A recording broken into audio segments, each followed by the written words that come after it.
tevore gepraat oor mense wat die spoorlyn oorkruis te voet of per voertuig, waar daar nie waarskuwingsborde of 'n voetoorgang aangebring is nie. Die gevolg is dat 'n mens mag nie so 'n spoorlyn oorkruis nie. Dit is onwettig om dit te doen. Vandag praat ons oor die grondwetlike en die wetlike plig van die Tsansebane munisipaliteit om 'n voetoorbrug oor die spoorlyn aan te bring, sodat die mense van Greenfield die spoorlyn veilig kan oorsteek, sodat die kinders kan skool gaan in Postdien. In gevolge ons grondwet van Suid-Afrika is daar 'n wetlike plig op alle munisipaliteite om basiese dienste aan die gemeenskap te voorsien, wat ook dan nou insluit om 'n veilige oorgang oor 'n spoorlyn aan te bring waar dit nodig is.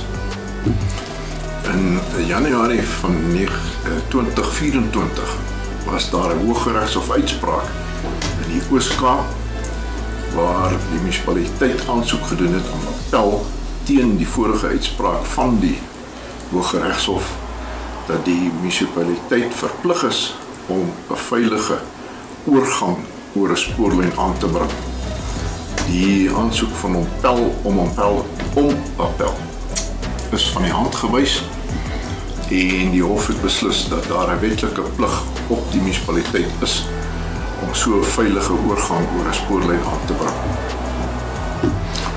Hoe is hierdie Hooggeregshof uitspraak van toepassing op die Tsansebane munisipaliteit in Postmasburg, waar die Greenfield gemeenskap en Postdien deur 'n spoorlyn geskei word, waar mense elke dag van die week feitelik oor die spoorlyn heen en weer beweeg. Die Greenfield se kinders moet skool bywoon in Postdien en hulle moet noodwendig hierdie spoorlyn oorsteek waar daar nie 'n veilige oorgang is nie. Daar is 'n statutêre plig op die spoorwegagentskap om met die munisipaliteit bymekaar te kom en saam te besluit oor befondsing en dis meer om 'n voetoorgang oor die spoorlyn aan te bring, waar die hoofsaaklik kinders en ander mense die spoorlyn in veiligheid kan oorsteek.